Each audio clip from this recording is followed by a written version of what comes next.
Okay, so in this lecture we'll be looking into some of the numericals related to force experienced by a charged particle in a magnetic field. Okay, now look at the first question. A proton, deuteron and an alpha particle are entering a magnetic field. Field is given as B. Find the ratio of the radii if they enter the field with same momentum, same kinetic energy, and after accelerating through the same potential, a difference. So to begin with, first I will represent a proton, deuteron and an alpha particle as 1H1 is proton, 1H2 deuteron, 2He4 is an alpha particle. So atomic number 1, 1 and 2 will be proportional to their charge, whereas this number will be proportional to mass of the particle. So we know that radius of a charged particle in a perpendicular magnetic field is mv divided by qb, okay, where m into v is nothing but momentum. If I express it in terms of kinetic energy, mv can also be written as 2m into ke, where ke is kinetic energy, divided by qb. Now if you replace kinetic energy as v into q, it's under root 2m, v is the potential difference through which you have accelerated the charge, into q divided by qb. See, I have written the radius in terms of momentum, kinetic energy and potential difference. Now start with the first bit, A bit. All of them have same momentum.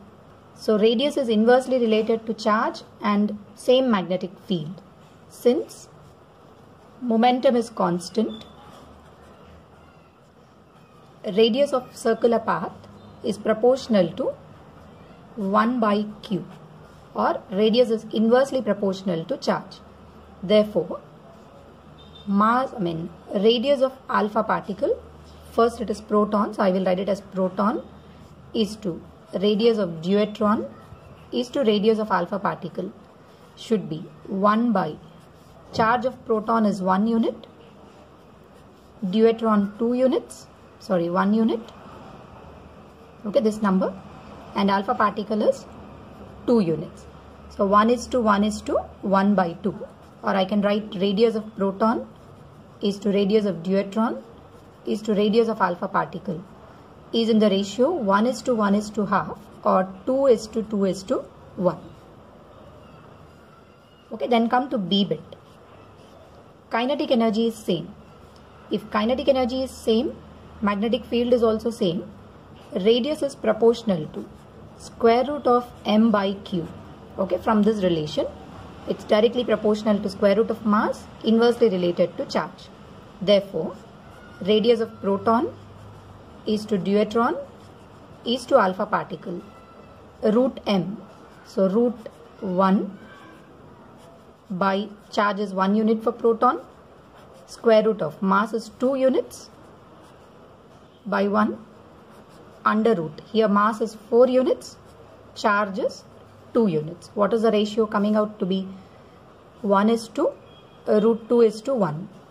Okay, that is 1 is to root 2 is to 1. Then C bit. When they are accelerated through the same potential difference. See, if potential difference is same for all of them, make use of this relation. Magnetic field is constant, potential is same for all the particles. How is radius related to mass and charge? R is proportional to square root of m by square root of q. Root q and q, I wrote it as under root. Therefore, radius of proton, deuteron is to alpha. Root of mass is 1, 2 and 4. So square root of m by q, 1 by 1, 2 by 1, 4 by 2. What should your answer be? 1 is to root 2 is to root 2. So depending on the given condition, ratio will keep on changing. Okay, coming to this question, the question is to find the frequency of revolution of a proton in a magnetic field of 1 Tesla if it enters the field with a speed 10 power 6 meter per second perpendicular to the field. And also they are asking you to find out work done in half a revolution.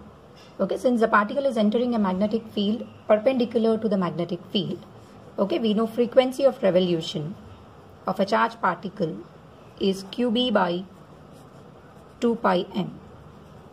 So find out what should be the frequency. Charge of proton 1.6 into 10 power minus 19. Magnetic field is 1 Tesla by 2 pi into mass is 1.67 into 10 to the power minus 27 kg.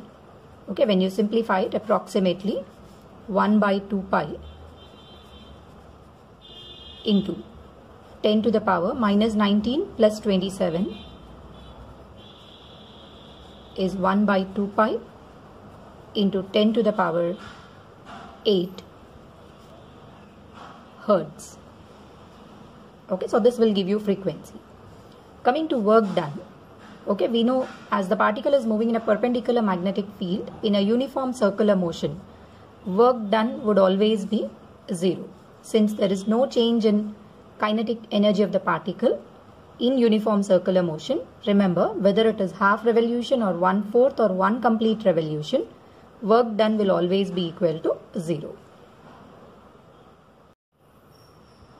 Okay, proton and an electron are entering a magnetic field capital B with the same momentum. They are asking you to trace the path followed by them in the field. Okay, when the field is directed into the plane of the paper. Okay, we know radius of circular path in a perpendicular magnetic field is mv by qb. B is constant, momentum is also constant. Is radius inversely related to the charge? Because it's mentioned that they have the same momentum. Numerator is constant, denominator is B constant, and we know charge of proton and charge of alpha particle is same. They are having opposite charges but magnitude is same. Therefore, when a proton enters, apply the Fleming's left hand rule. Field is into the plane of the paper, middle finger is horizontal, thumb is pointing upward. So a proton, after entering the magnetic field, will start moving in a circular path whose radius is smaller, given by mv by qb. So this is how a proton will move. Whereas electron will move in opposite direction with the same radius. Radius is same because charge and B are same, momentum is also same. But electron will follow the rule, proton will follow the rule, electron will move in the direction opposite to that. So if proton is moving in anti-clockwise direction, electron will move in clockwise direction with the same radius. So in this question, a particle of charge Q and mass m enters a magnetic field B of width capital B as shown in the figure. We need to find its position and velocity as a function of time. Okay, it's given that the particle is entering horizontally into a perpendicular magnetic field. After t seconds, it's coming out of the field, making an angle theta with horizontal. So since the particle, when it is subjected to a perpendicular magnetic field, we know it always moves in a circular path. So this is a part of a circle. So I will find out the center of the circle. Okay, let us assume that C is the center of the circle because velocity is always perpendicular to radius vector. I'll take this as radius r. This is the radius r. Here is the velocity which is tangent. Now after coming to this point, if I drop a perpendicular, this is a tangent to this curve and I have dropped a perpendicular, this also represents radius. Since angle is given as theta, this angle also becomes theta. So it is covering an arc whose angle is theta. Now we know we can write theta as omega into t, where omega is the angular velocity. Okay, we know in a perpendicular magnetic field, time period is 2 pi m by qb. So omega will become qb by m. Okay, here I am writing t is equal to 2 pi m divided by qb. We know omega is nothing but 2 pi by time period of revolution. So we can replace omega as qb by m into time taken as t. Now we need to find out x and y. Okay, drop a line like this.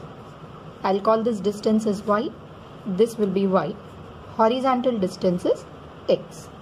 See, from this triangle, if I name this triangle as A, B and C, center is C, this point is A and this point is A, B. Then from triangle ABC, what is sine theta equal to? X by r, where r is radius of circular path, implies x is equal to r sine theta. Okay, I'm writing x. It is already given as equal to b, but I'm keeping it as equal to x. X is equal to r sine theta. If you want, you can replace theta as qb by m into t. So qb by m into t. See, we have got the position x. Similarly, I need to find the value of y. If this distance is y, the remaining distance will be y minus r. Again, from the same triangle ABC, we can write cos theta is equal to y minus r divided by r, where r is the radius of the circular path. Remember, what is the formula for radius of circular path? mv by qb. If you know the velocity, you can find out the value of small r. So because velocity is given as v naught, I can put the value as v naught. So implies, what is y equal to? Y is equal to r minus r cos theta. So we have got the relation for y in terms of theta, x also in terms of theta. At last you can replace theta as qb by m into t. I am leaving it in terms of theta. So what should be your formula for position vector? R is equal to xi plus yj. So I will write it as r sine theta I cap plus, okay, the position vector r minus r cos theta into j cap. Okay, this expression gives you the position vector, but I can replace small r as m v naught by qb, and you can replace theta as qb by m into t to get the answer as a function of time. See, once you get this position vector, now I need to find the velocity vector. Observe the diagram. This is speed v naught. We know speed is not going to change, but direction keeps on changing. If I resolve this v naught into components, velocity after t seconds will be v naught cos theta I cap plus v naught sin theta j cap. Magnitude is not going to change, direction keeps on changing. Now you know the value of theta. Is it qb by m into t? So replace theta as qb by m into t. You can also find out its velocity vector after t seconds. So both of them I have shown you in terms of theta. Replace theta as qb by m into t. This is also a similar question about the study of motion of a charged particle in a magnetic field. Again, they have given you velocity as v naught and magnetic field is extending from 0 to b. Width is given as b. And it's emerging outward, making an angle theta with horizontal. So the first bit is find the value of b if it is emerging, making an angle of 30 degrees with initial speed.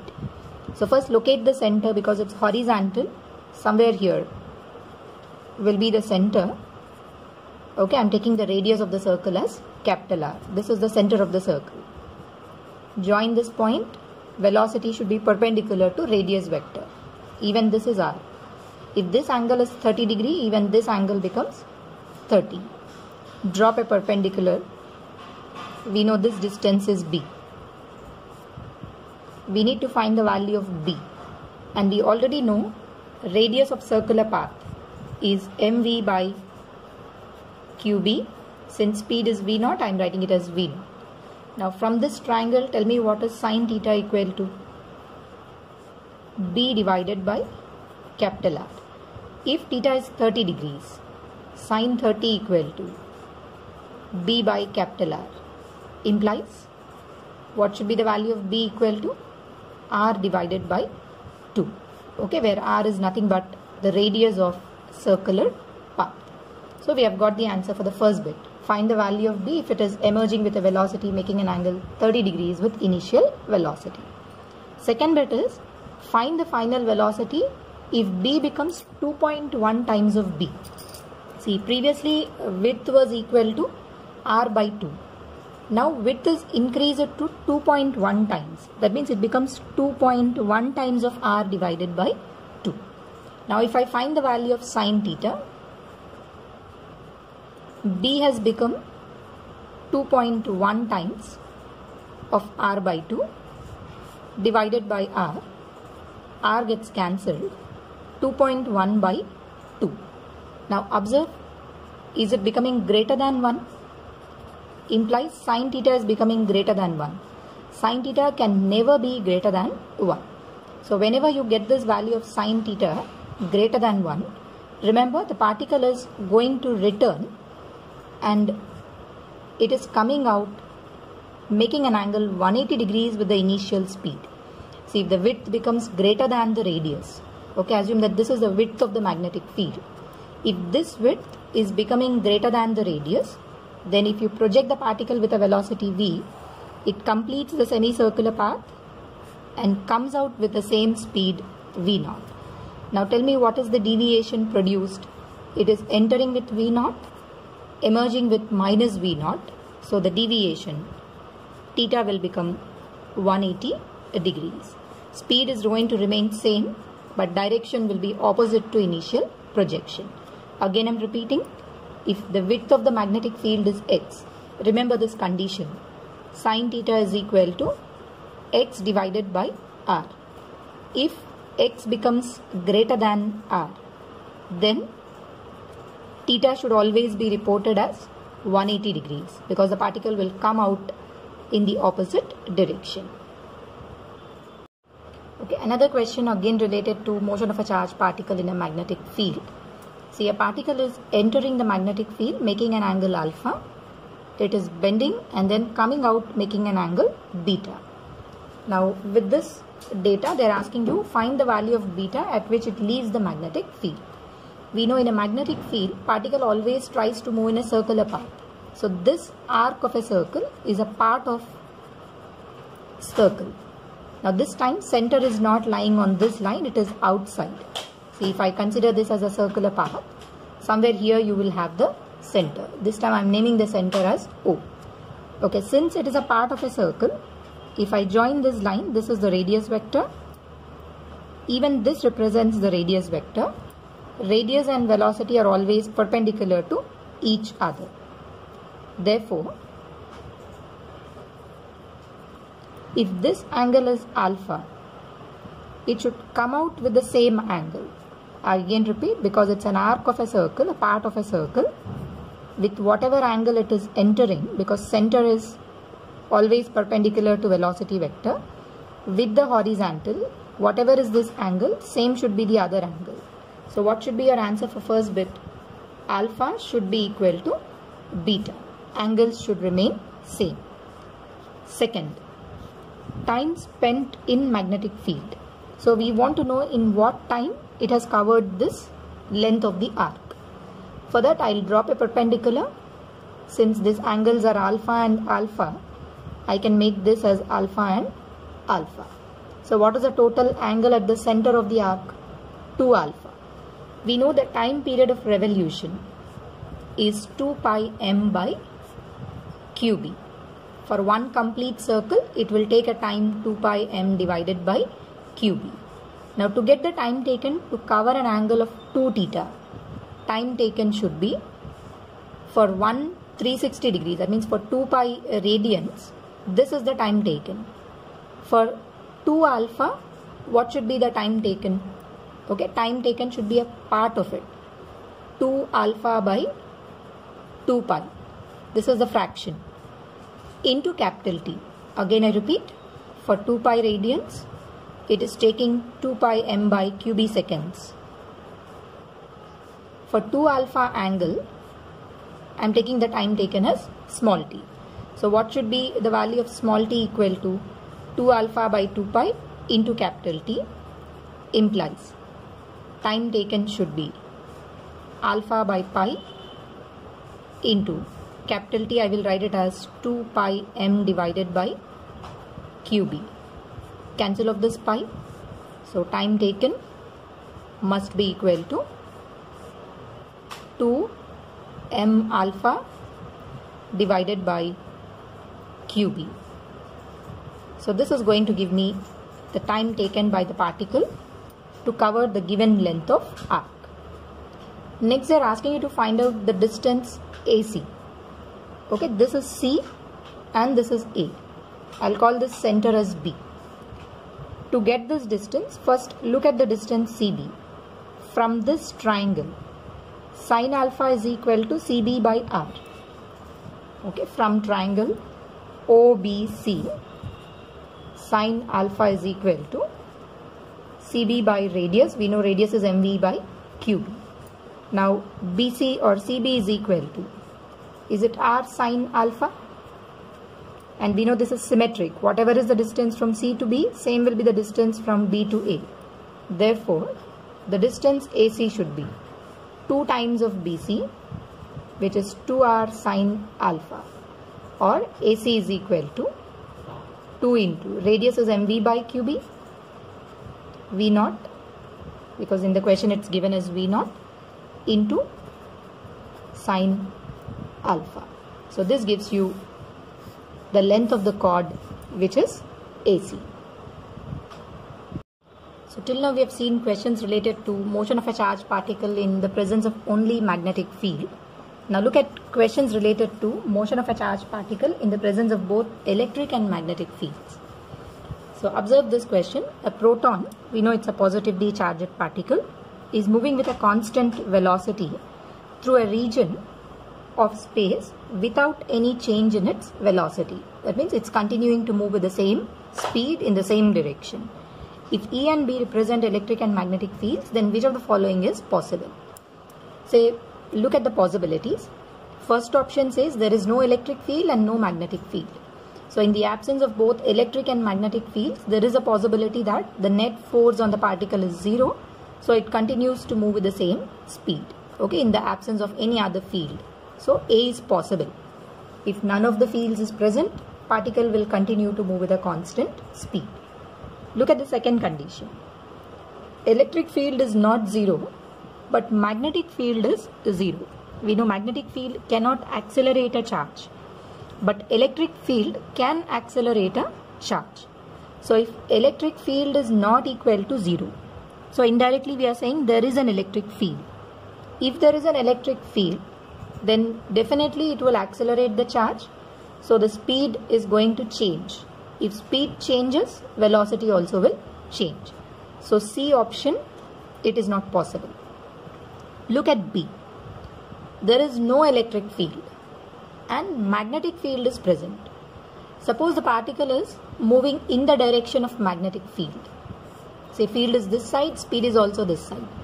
We know magnetic force would become 0. Since magnetic force is Q into V cross B, if V and B are in same direction, we know it will not experience any magnetic force. Fm will become 0. Anyway, there is no electric field. Since E is 0, even this becomes 0. So then there is a possibility that the particle continues to move with the same velocity. So B is possible. Look at option D. None of the fields are 0. We have seen velocity selector condition. Both the fields are in mutually perpendicular. If speed is perpendicular to the velocity vector, velocity is perpendicular to both E and B, then V is equal to E by B. If magnetic force becomes equal to electrostatic force, there is a possibility that particle continues to move in a straight line without any deviation. That is by using velocity selector condition. So even D is possible. So what should be your answer for this question? Both the fields may be 0. Electric field is 0, magnetic is non-zero but acting parallel to velocity. None of them is 0, but all the three are in mutually perpendicular directions. In these three cases, particle will continue to move with the same velocity. Okay, look at this long question where both electric and magnetic fields are present. Okay, it is said that a fine beam of beta particles. Remember, whenever you get the word beta particles, in general, beta particles are stream of electrons. So they are negatively charged particles. Okay, they are moving into a region 1 where both electric and magnetic fields are present. See, observe the diagram. This is a region 1 where both we have electric as well as magnetic fields. But outside this region, only magnetic field is present. So this negatively charged beam is traveling without any deflection, then bending upward. So from this data, you need to find the direction of magnetic field. Okay, use the Fleming's left hand rule. Remember, Fleming's left hand rule is defined for a positive charge, but now we are applying it for electrons. So either use Fleming's right hand rule because you are applying it for electron, or get the direction using left hand rule and reverse your answer. So I'll be using Fleming's left hand rule. See, the particles are bending in the upward direction. So velocity, or at this particular point, velocity is tangent to the circle. So middle finger is showing you the velocity vector. Force is acting in upward direction. So my forefinger is pointing out into the plane of the paper. But as I told you, it is applicable for positive charge. For a negative charge, I have to reverse the direction. So if my forefinger is inward for a positive charge, then for electrons it should act outward. So what should be the direction of the magnetic field opposite to that of a positive charge? It should act outward, perpendicular to plane of paper. Again, I'm repeating, Fleming's left hand rule is defined for a positive charge, but now you are applying it for electrons. Find out the direction and reverse and give the answer. Then relation between electric and magnetic field in region 1. Since the particle is moving without any deflection, we know Lorentz force condition, V should be equal to E by B. What is the relation between electric and magnetic fields in region 1? Speed should be electric field divided by magnetic field. Third is, if magnetic field in region 2 is increased to n times, by what factor will the radius of circular path change? We know in a perpendicular magnetic field, radius of circular path is mv by qb. If magnetic field decreases or increases by a factor n times, see, radius is inversely related to magnetic field. If b becomes n times, the new radius will decrease by n times. So the new radius of circular path will become r divided by n. So in this question, a particle of mass m and charge q is moving with a speed v. It's entering region 2 from region 1. And these are the three regions. In region 1, there is no magnetic field, but in region 2, we have a perpendicular magnetic field of length equal to small l. Then you have to identify the correct statements. Okay, more than one statement is correct. So look at the first statement. Particle enters region 3 if V is greater than QLB by M. Okay, let us check the first condition. We know in a perpendicular magnetic field, the particle will bend and come out. And the angle of deviation, okay, if somewhere here you have the center, okay, we have already got this value of theta. What is the formula for sine theta? Should be x divided by r, where r is the radius of circular path, which is mv divided by qb. Okay, we know if theta becomes 90 degrees, the particle will complete a semicircle and come out. So what should be the value of theta so that it enters the region 3? It should be less than 90. If sine theta is less than 90, x by r should be less than 1. Or you can write x should be less than radius of circular path is mv by qb. But here x is given as L. Implies L should be less than mv by qb to enter region 3. Or we need V. V should be greater than QLB by M. So when will the particle enter the third region? If V is greater than QLB by M. Identify the correct option. V should be greater than QLB by M. If this is correct, this should be wrong. Maximum path length in region 2. When will the path length be maximum? We know if it completes a semicircle. Okay, so what should be the maximum path length? Maximum path length should be equal to length of a semicircle. We know length of a semicircle is pi into r. So maximum path length should be pi into r. That is pi into radius is mv divided by qb. Here the question is, maximum path length in region 2 is possible when V is equal to QLB by M. They are not asking you what is the maximum path length. Path length will be maximum for what velocity? See, if sine theta becomes equal to 1, we know it will complete a semicircle. So what should be the value of V to get the maximum path length? If sine theta becomes 1, x should be equal to R, or V should be equal to QLB divided by M. So C statement is also correct. Then time spent in region 2 is independent of V if particle re-enters to region 1. When will the particle re-enter region 1? By completing a circular path. So what is the time taken to complete this semicircular path? Time taken is half the time period. Okay, I'll call this a small t, should be capital T by 2. That is 2 pi m by QB, capital T value, half of that. See, is the time taken m pi by QB? Observe this relation. It doesn't have speed term in it. So it is independent of V. So even D statement is correct. So again I repeat, the particle enters the third region if the speed is greater than QLB by M. If speed becomes equal to QLB by M, it will complete a semicircle and then come back to the same region 1. That will be the maximum path length possible. And the last one, time spent in this region is independent of velocity. Okay, coming to this question, it is also an example for a question where both electric and magnetic fields are involved. Okay, it is said that electric field is along I direction, that means along x-axis, and magnetic field is in k-cap direction, that is outward from the plane of the paper. For this question, a particle is entering the field with a speed v at the point P, coming out at this particular point Q in vertically downward direction. For this arrangement, they are asking you to identify the correct statements. That means again more than one option is correct.